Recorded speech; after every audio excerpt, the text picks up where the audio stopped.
Well, hey guys, get excited. In this video, I'm gonna share with you my top sunscreens from 2021. I'm really excited about this video because sunscreen is one of my favorite things to talk about. It's single-handedly the most important part of your skincare routine. All right, without further ado, the #1 sunscreen from this year, in my opinion, that I love the most, I think, of all of them, is the one you've seen me wearing a lot lately. It is from Avene. It is their Intense Protect SPF 50+ sunscreen. The reason I like this is that, first of all, it looks really good on the skin. It's moisturizing, it's not greasy, it doesn't look too shiny, and honestly, when I put it on, it feels as though I'm really just putting on a moisturizer. I put it around my eyelids with no burning or stinging, and throughout the day, it doesn't seep into my eyes, causing that blurry vision. Now, this is a chemical sunscreen. There is no cast to it. It has a variety of really good chemical filters for both UVA and UVB, but it also has a unique filter called Triabsorb. This particular filter has been shown to protect not only from UVB and UVA, but also from visible light, specifically the HEV wavelengths of visible light that we are now learning contribute to early onset and more stubborn hyperpigmentation. While your devices like your computer screens, TV monitors, smartphones, what have you, they do emit some blue light, but it pales in comparison to what you are exposed to from the sun. The majority of the HEV that you need to concern yourself about comes from sun exposure, natural sunlight. So I don't want you guys to lose sleep over whether or not your computer is aging you. Don't worry about that. It's mostly coming from the sun. All right, so this one definitely has been a win. It's water resistant, if I didn't already mention that. No cast. A word of warning though, I have gotten this comment from many of you who use this product that it does rub off and leave stains on your clothing.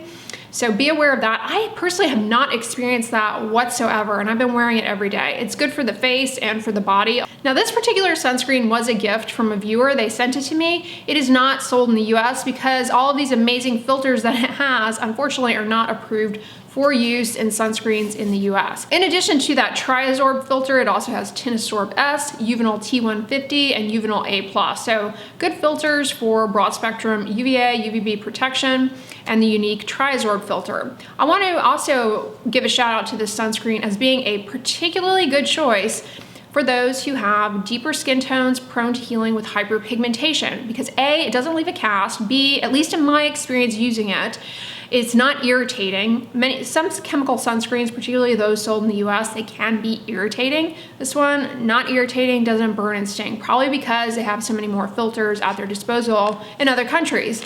Now, the other reason it's good for people with deeper skin tones is that Triabsorb filter, because it blocks some HEV, offers some protection from HEV. Those are the wavelengths that do contribute to more stubborn hyperpigmentation. So to me, this is a standout. You know, a lot of people like to, make certain bold claims about what the best sunscreen is for people of color and deeper skin tones. The best sunscreen is the one that you're actually gonna wear. But in my opinion, this would be a good choice because it eliminates those issues around cast and trying to find a mineral sunscreen that is not gonna leave a cast.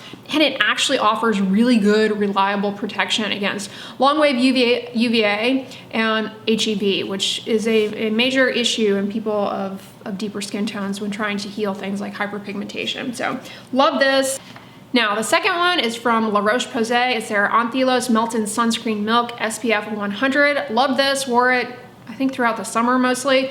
Water resistant, chemical sunscreen, really good if you have oily, acne prone skin, and it's water resistant, it doesn't seep into the eyes. I was able to comfortably wear it around my eyes without it getting in and causing this burny eye sensation, which can be a challenge with American chemical sunscreens. La Roche-Posay, they're a really reputable company when it comes to formulation and stability of their chemical sunscreens and formulation. They use something, it's a proprietary blend, I think, of antioxidants they call Celox Shield. That is what I think contributes to the stability of the filters, allowing for just a more reliable formulation overall.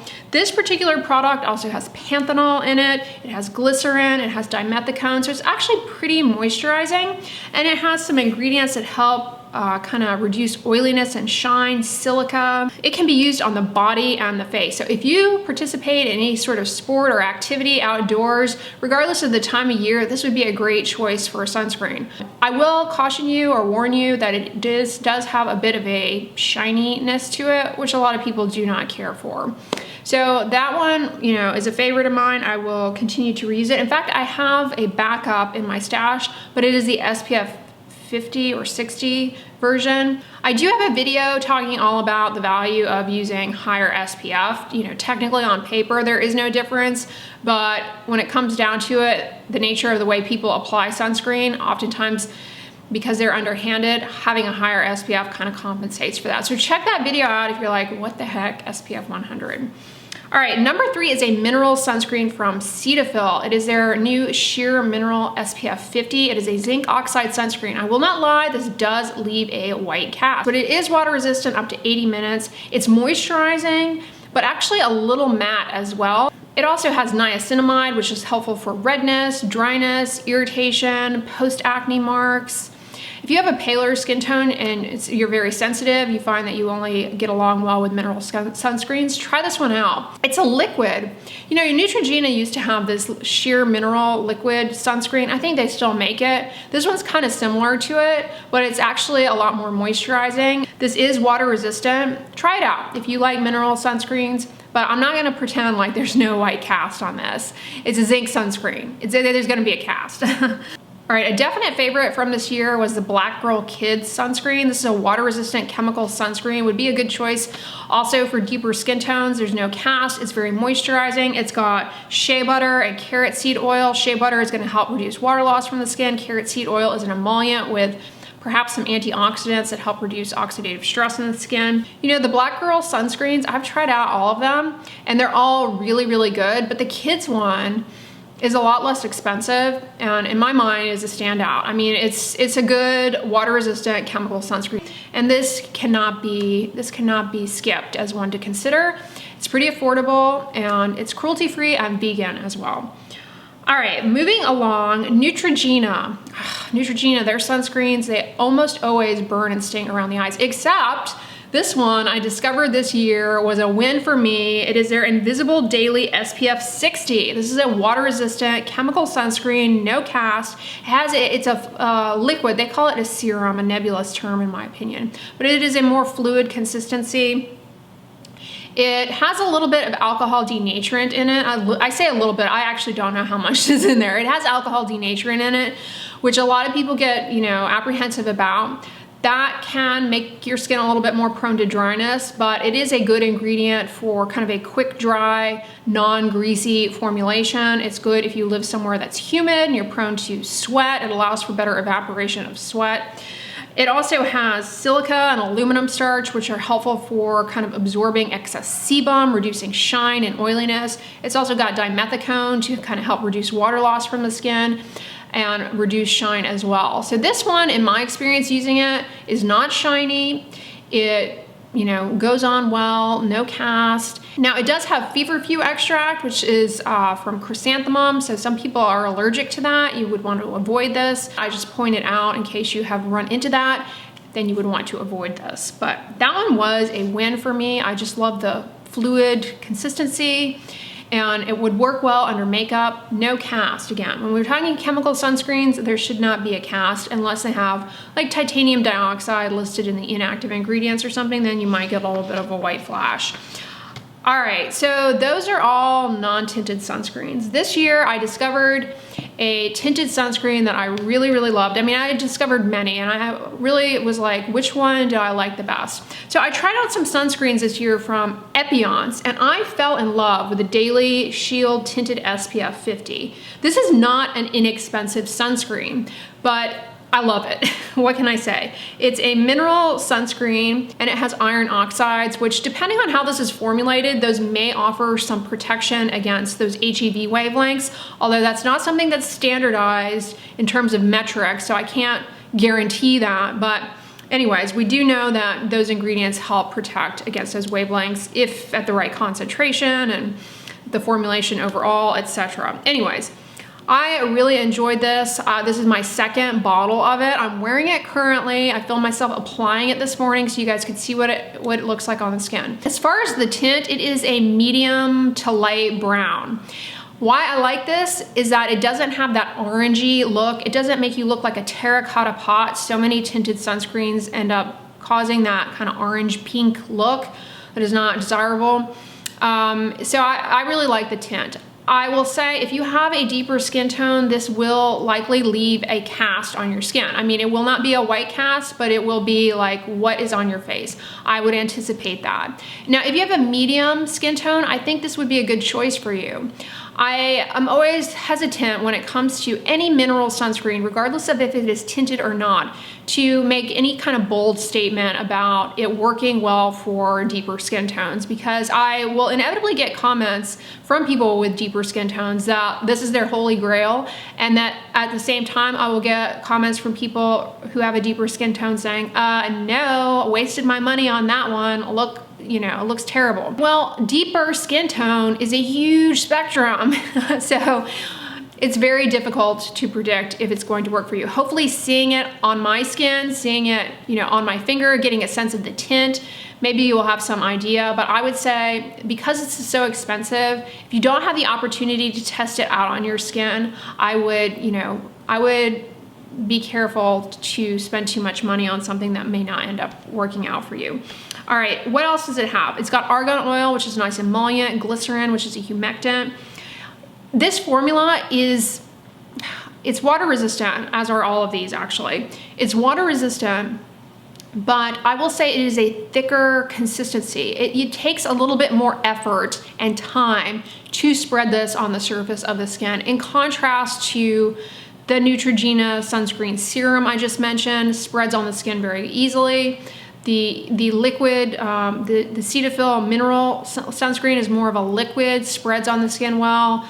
The Black Girl Kids spreads quickly and, you know, easily. This, you have to spend some time spreading it. And it doesn't pill or anything, but I've noticed that if you don't take your time rubbing it in, you will kind of get these little patches where it's almost looking uneven. Just to point that out, that it does require a little bit more effort. But I think it gives the skin a nice, healthy, radiant glow without being too shiny or greasy. You know, my wish for 2022, or, you know, as soon as possible, is that we have more affordable drugstore tinted sunscreens. Right now, best we have is going to be the CeraVe tinted mineral sunscreen that I've recommended in numerous videos. That shade is great, but it just doesn't work for everyone. And then we also have the Australian Gold Botanical tinted mineral sunscreen. And that one causes irritation for me, but it is one that a lot of people love. And that's, you know, that's what comes to mind. I would love to see more, like from the big brands, more tinted sunscreens, ideally more shades.